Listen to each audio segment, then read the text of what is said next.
I'm saying that you are, for some reason, choosing to only dip your toe into the issues that face Black America and then turn around with a narrative that pleases white American power. And I'm wondering why you're doing it. I'm getting a headache, man. I'm wondering, is America possibly not playing the same game with us that it is with everybody else? Or is your answer to that entire glob of inequity basically that niggas ain't shit?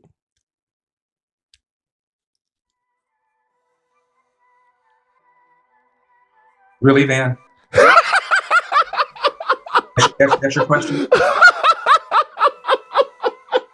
Get him. Oh, green Jimmy the cricket suit wearing ass motherfucker. Little Angela Davis mustache wearing ass motherfucker. Dynamite disco Danny Demis.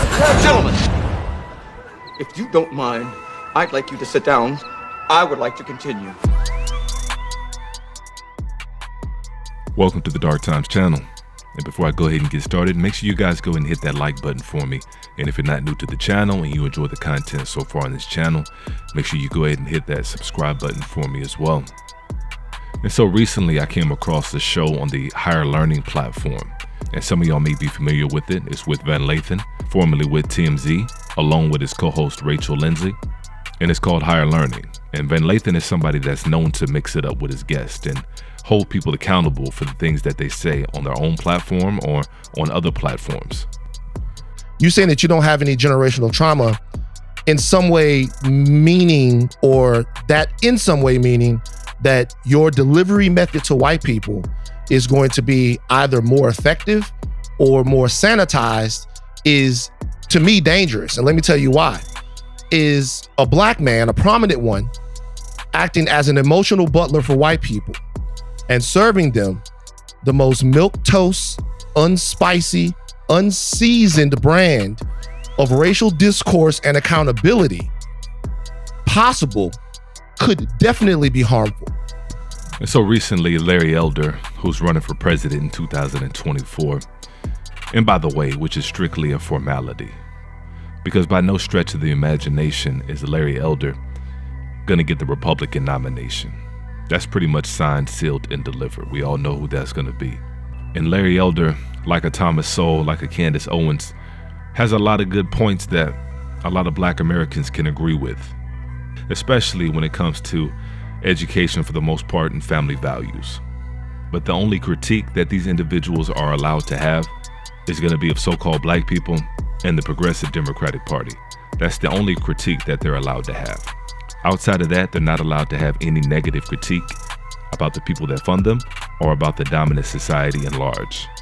I'm saying that you are, for some reason, choosing to only dip your toe into the issues that face Black America and then turn around with a narrative that pleases white American power. And I'm wondering why you're doing it. I'm getting a headache, man. Can I say something? What is the obstacle a Black kid faces in America today? Larry Elder.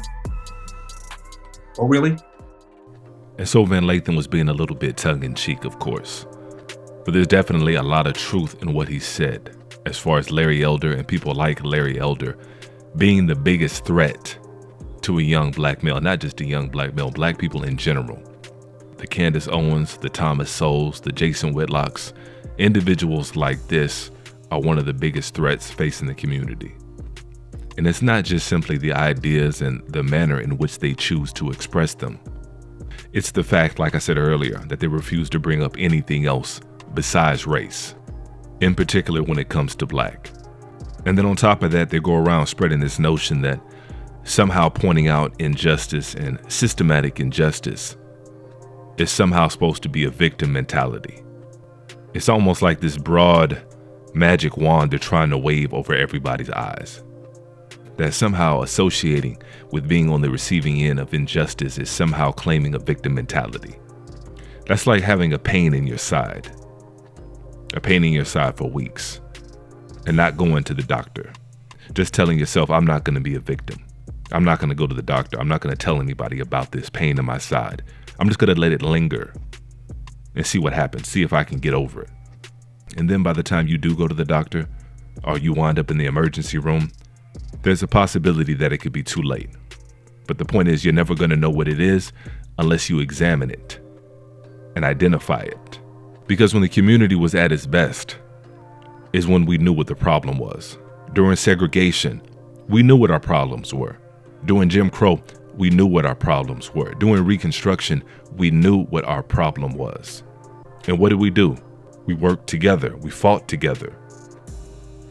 Opened banks together. Opened churches together. Opened schools together. And so problem solved. There wasn't this mentality of if we just ignore the problem, it's just going to go away. No, we had conversations with one another. We had conversations with our children, letting them know that you're going to have to work twice as hard, 3 times as hard in some cases, to be able to get in this life the same as your counterparts. And so that's a solution. That's a solution to a problem. That's not a victim mentality. It's called coming up with a solution. Because if you talk about a problem and you identify a problem, sooner or later, 9 times out of 10, you're going to come up with a solution for that problem. But if you never talk about it, nothing's going to change. And that's the trick. They call it plausible denial. And Larry Elder said something interesting. He said something that I 100% agree with. Larry, according to that example that you just gave about white people not staying still and black people having to basically catch up, if that's the case, according to your example, we'll never catch up. Well, collectively, probably not. But individually, can individuals do well? Of course. And so I agree with Larry Elder 100%. Collectively, there's no way that we're ever going to catch up. Like I said, I agree with Larry Elder. Individually, we can go out and get it. People can do for themselves. People can pull themselves up by their bootstraps, which we've done.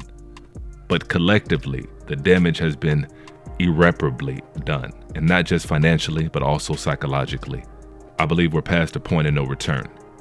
But individually, like Larry Elder said, we can have that, especially somebody like Larry Elder. That's the easy way to go.